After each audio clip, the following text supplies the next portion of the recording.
Well, following up on Arman's great talk, we're going to go into Terraform and Packer and some of the great stuff that we've been shipping and will come soon on those products. As an industry, what we've seen over the years really has been really a standardization of the idea of a platform team, right? How this goes on in an organization is typically, hey, we're going to do a cloud program. We're going to start moving all our infrastructure into cloud.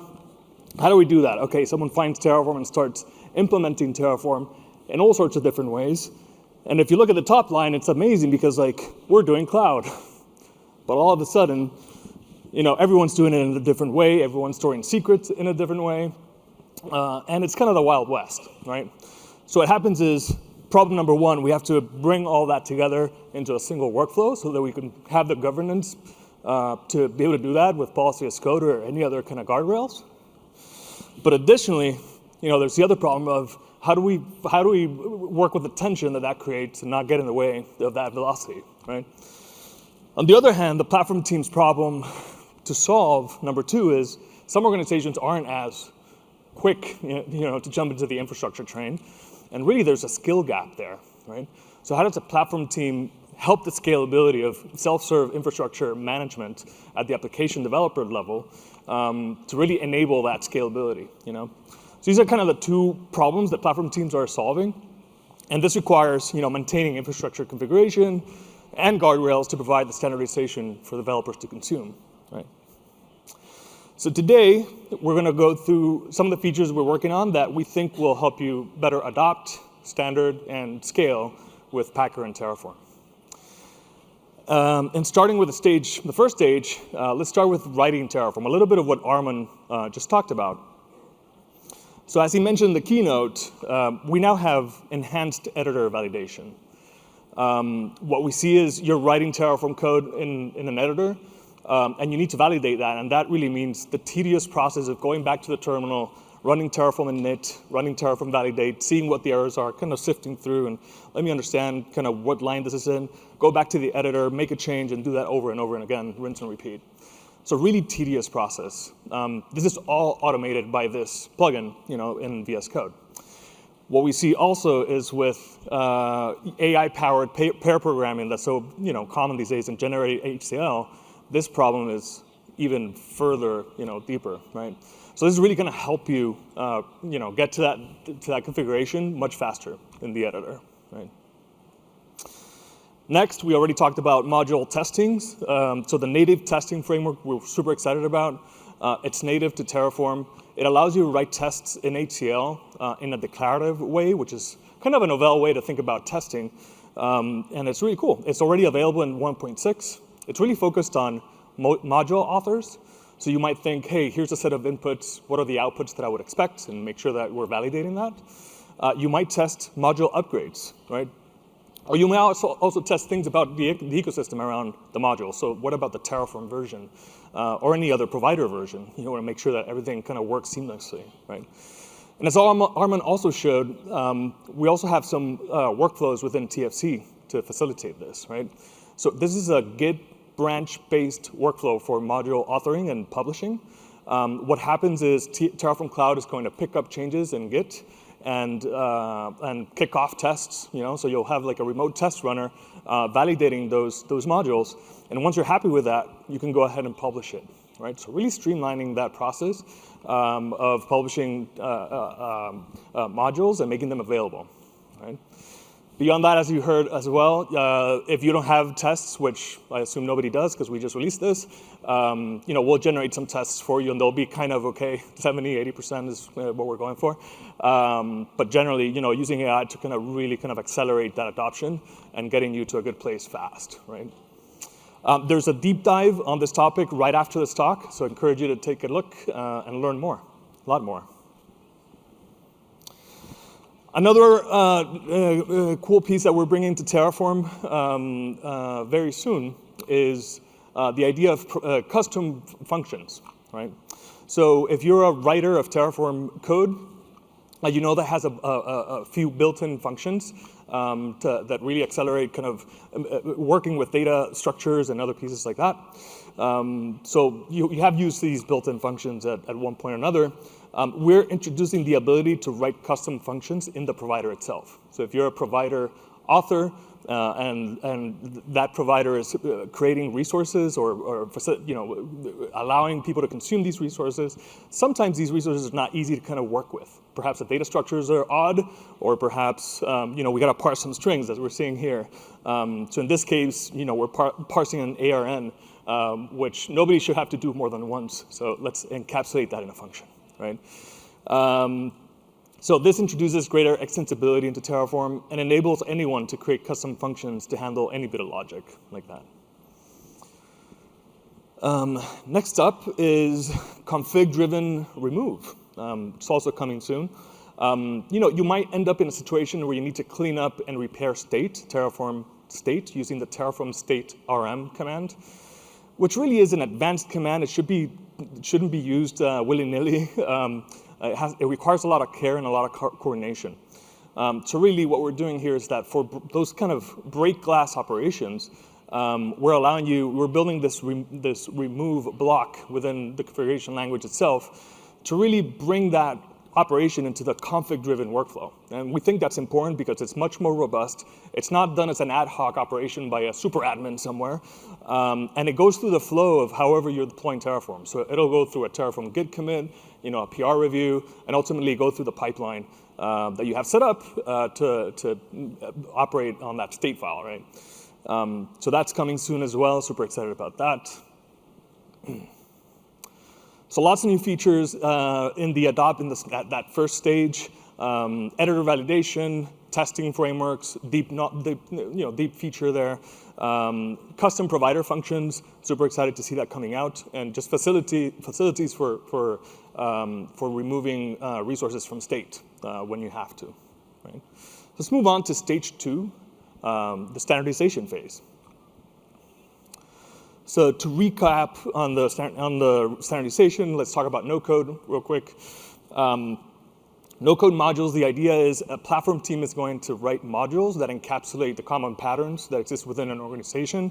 Some examples might be a database service or a 3-tier application, anything like that. And the idea is an application developer, a data scientist, anyone else in an organization is able to provision those environments without really knowing Terraform, without even knowing infrastructure, without knowing HCL, et cetera. There'll be an easy way to kind of, from TFC itself or TFE, to provision those workflows. So the user goes in, selects the Nocode module to provision, and off they go. Terraform Cloud will generate a workspace and run plan and apply and get the environment stood up. Now, there's a big gap, or there has been a big gap with this product. It's been in beta up to now, but now going GA.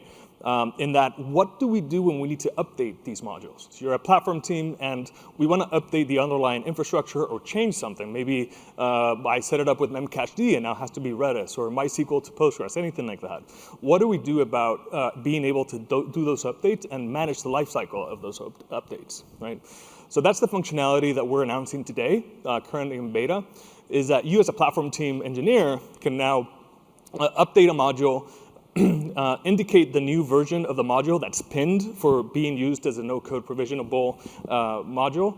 And at that point, there's going to be a workflow where the application developers will see, oh, I need to update to this new version. Let me go to the UI, click next, look at the plan, say approve, and then off it goes. Right? So this is the kind of thing that was really creating friction and adoption because, okay, now I have thousands of these things out in the wild and I can't update them. So really helping, with the full life cycle of those no-code modules. That would be the UI that app developers would see and just hit approve on that. And finally, just on the safety side of things, we have embraced policy as code using Sentinel or OPA. In TFC and TFE, in that environment where the Terraform runners are executing, there's a certain version of the Sentinel binary or the Sentinel program that's running in there that used to be simply the latest version. And so this means that there could be incompatibilities in the future and just brings a little bit of non-determinism into that runner. We're just solving that by allowing you to pin the version of Sentinel or the policy runtime so that you can upgrade whenever is appropriate and just have further control over that. Pretty simple feature, but much needed for broad adoption of policy as code, right? So on stage 2, in the standardized phase, we have module upgrades for no-code provisioning, really helping you scale with the appropriate governance and best practices kind of ingrained in that process, as well as in the policy side of the house, just a runtime version management so you can pin things and make sure that it's deterministic and whatever you tested, right, before rolling out. So moving on to stage 3, we have the scale phase. And starting off, we're going to talk about HTTP Packer and HTTP Packer webhooks. This is a new feature that we introduced into HTTP Packer. And what it does is it allows you to extend the platform by introducing your own logic in the events that pertain to the Packer lifecycle, to the artifact lifecycle.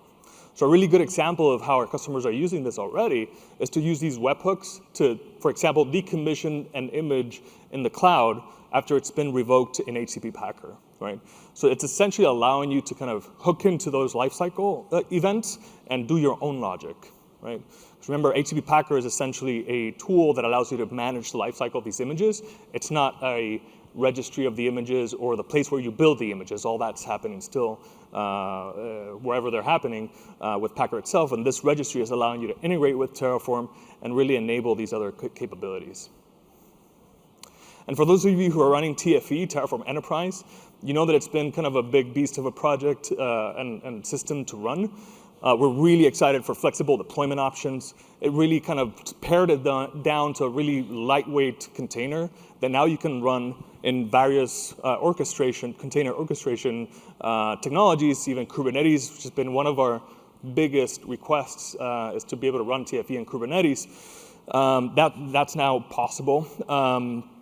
And you can use whatever strategies you use to orchestrate, manage, observe, maintain, and effectively run any container system, right? Whatever the strategy is for your organization. So really kind of meeting you where you are and making that much more streamlined. We talked about ephemeral workspaces before. The idea is someone learned about Terraform and it's pretty cool and let's like spin up some infrastructure. But it was meant to be just a test, and I forgot about it. And this happens more and more. Many of our customers who are using this have actually made it a policy that the only thing that is not ephemeral is production. So really kind of ingraining both cost savings, security, and just best practices around kind of re-provisioning constantly these test and QA and staging environments enforced by the central platform team through TFE or TFC, right? So next up, I'm super excited to go into basically one of the biggest, most common problems with scaling of Terraform out there. So what happens is, when you start using Terraform, it's great. I write a little bit of code, I describe what I want the infrastructure to be, and I tell the system, make it so, right? And Terraform goes on and figures out what the dependencies and what the order of provisioning should be, figures out which APIs I should be calling to make that infrastructure happen, and it just feels magical. Then I go back to that same configuration and I change something, maybe an instance type, or I add something to the configuration, and bam, it goes and does it again. So that's a really important kind of innovation, I think. But what happens is, as you continue to add, to that configuration, eventually you're going to start creating a hot mess, right? It just becomes really, really large. And when it becomes really large, a lot of issues start happening. For one, it's one of these situations where very few people in the whole organization can fit that whole thing in their head and say, I understand this code, I know how it works, and this is the change that needs to happen, right? It just becomes cognitively hard to kind of reason about, right? So that's problem number one. Problem number two is the blast radius is so large. I wanted to change, an instance type down here, but I also ended up deleting a database over there. I don't know what the relationship of that was, but oh my God, what do I do now, right? So that's that problem, all stemming from the fact that it's a very large module containing all this infrastructure. And there's tools for kind of going around that, with targeted provisioning and things like that. The other problem is just performance. If you have a very large module like that, how do you provision that in a performant way? Really, you can't. You can't ask the system to go faster if you're asking it to kind of do all these, load all this into memory and just operate on that very large kind of code base. So ultimately, we get to the point where it's like, I got to split this out. How do we do that, right? And so essentially, what you end up doing is like taking chunks of that module, splitting it out into other workspaces, and now you're in a situation where I need to orchestrate these workspaces. How do I make sure that this one runs before that one? What if I'm sick or out or I'm PTO and nobody else knows how to run this thing? I need to write a bunch of documentation. I need to write wrappers around it to kind of orchestrate all this stuff. So it's a big mess, and everyone's solving this in a different way, which is an issue, right? It's kind of a waste of cycles for the industry, right? Problem number 3, or 2, if you're counting from 0, is you have multiple environments.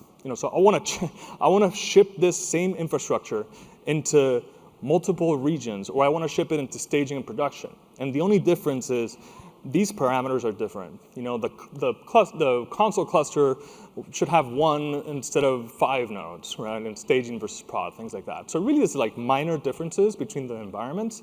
But important ones, and really no easy way to model that in current Terraform, right? So all of these problems is what we're aiming to solve with stacks. We're extremely excited about stacks. And I'm getting ahead of myself. This is what it looks like currently in Terraform Cloud to work with that. So if I have to do this because I can't see that too clearly, but if you look at this, you have a Consul production US East workspace, right? And a Consul staging US West, and et cetera. And then we have an EKS production US East, et cetera. So you need to know that these are the same region, and you need to know that those over there are related, and that the Kubernetes cluster should be available before I provision Consul, as an example. All of this is like knowledge that a human needs to keep in their head to work with a system, right? So that is just not scalable, right? So let's work through what stacks is and how it aims to solve these problems as in the next 10 minutes here. All right, so now we have one piece of config that describes all those pieces, right? So the stack actually contains information or knowledge about the relationship between these various modules, and also contains knowledge about the various environments in which it's going to be deployed, right? So to put that a little more concretely, here's another view of that. We have at the far bottom left components, and these rows here are the Kubernetes component. That's the Kubernetes module that we already know and love. Nothing changes around that. Then we have a HashiCorp Vault component and a HashiCorp Consul component. This is just an example, right? But then on the bottom right, we have information about both the staging prod kind of relationship as well as the different regions. So these are just deployment targets that we're defining for deployment of that stack, right? In this example, we're essentially trying to deploy a Consul cluster with certificates stored in Vault on a Kubernetes cluster. That's what we're trying to do.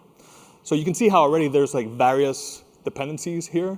Kubernetes needs to exist before we put Consul on it, but Vault needs to exist before I provision Consul because I need the certificates there as well, right?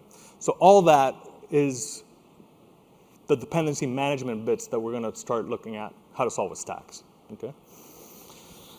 So starting off with components, again, Kubernetes, Vault, and Consul, you kind of notice that on the bottom there, HashiCorp Consul, one of them is like taller or smaller than the others. And this is just saying like in that environment, there's more nodes in that cluster than the rest of them, the kind of thing that we can do with stacks, right? But let's look at how what this code looks like, okay? So first of all, we're introducing a TF stack file, and essentially we're bringing the component layer into the configuration. So here we have a component, an EKS component, and we're just saying here's some inputs and here's the providers that I need, all the module stuff that you know about already, right? And then on the right, we have a Vault component. Of course, same thing with a Consul, but it doesn't fit in the side. But really what I want to highlight is that line there. It's a lot of magic hidden in that one line. The one that says cluster name, you will component.eks, the cluster name. So this is us wiring declaratively, here's a cluster, here's the source of that.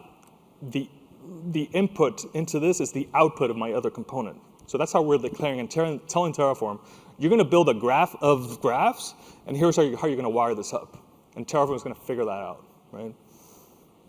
So that is, I think, the key piece is that you don't need to keep all that sequencing in your mind. You don't need to script that out inefficiently. You can let Terraform do what it does best, which is resolve these dependencies and hit APIs and do it all for you, right? So next up, deployments. Deployments could be environments such as development, staging, and production. It could be multiple regions, points of presence.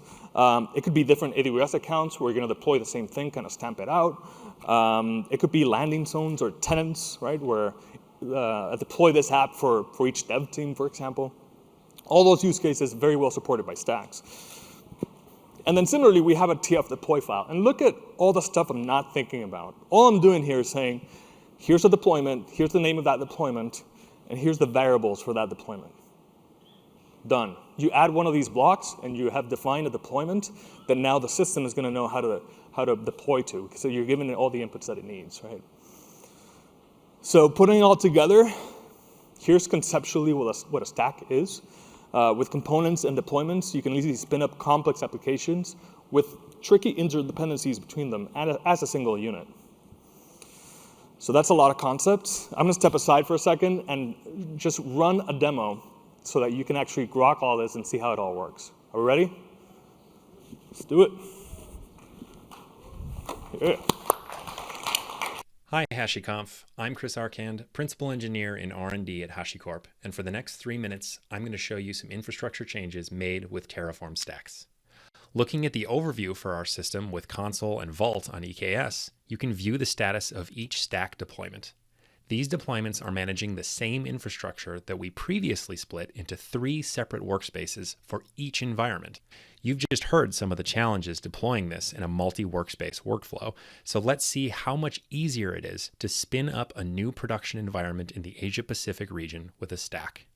I just need to add in a new production deployment block, commit the change, open the pull request, and merge it. Back in my stack overview page, a notification has popped up regarding a new configuration event. And if I click in, we can see plans for the 4 deployments we had prior, checking to see if there are any necessary changes for those deployments, which there are not, as well as the in-progress plan for the new deployment. Without any custom scripting or external tooling, Terraform itself understands the component dependency ordering required for this system. You can see that the plan details here look familiar. We can see all the resources that are going to be added by this change and can click in to get additional details. The Vault and Consul components have unknown values that prevent Terraform from fully planning the entire system yet, because the Vault and Consul components use the Kubernetes and Helm providers to connect to the EKS cluster for planning, and that requires the cluster to exist first. Consul also needs certificates, stored in Vault, to use for Consul Service Mesh. We've built additional knowledge into Terraform to defer planning changes in components that don't have enough of known values yet to even plan, which it has done here. Additional plans will be automatically initiated to provision the entire system to completion. Stacks makes it so that we can handle provider dependencies like these in a graceful way that manages the lifecycle of the system as a whole, without having them defined in a single Terraform module where you would have to use tedious resource targeting in order to get your infrastructure stood up. Rolling out changes across multi-workspace workflows can also be quite a challenge. Let's see how Stacks removes some of this friction. Let's say we'd like to increase the overall fault tolerance of our Consul clusters in every environment and region. To do this, I'll just edit our deployments configuration, which allows us to declare input values at a high level across our stack. I'll change a local I defined to represent Consul failure tolerance, which will result in the necessary replica counts in the inputs defined for each deployment.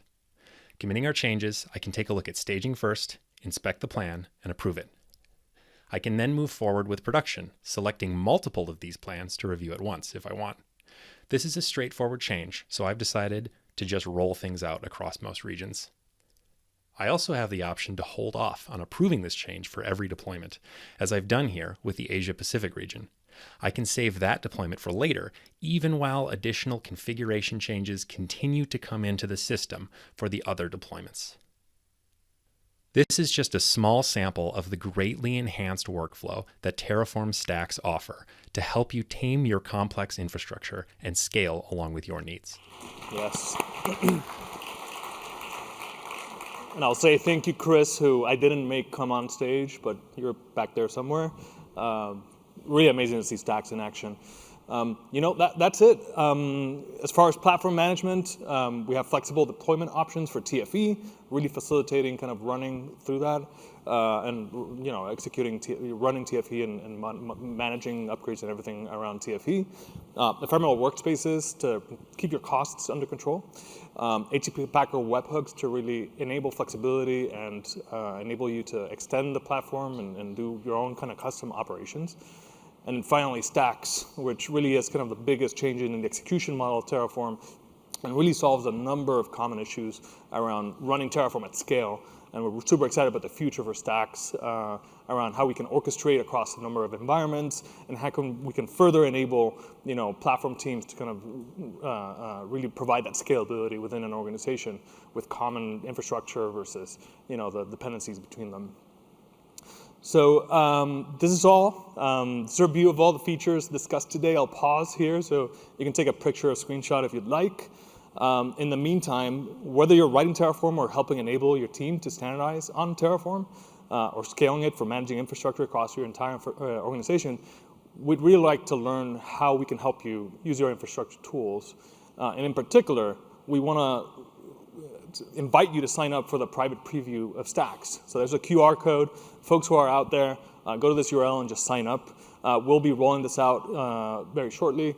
Let's start getting your feedback. It's a huge change, which with a lot of moving parts. So we want to make sure that it really is solid, but we're ready to start showing it and start getting it in your hands. So with that, I really appreciate it.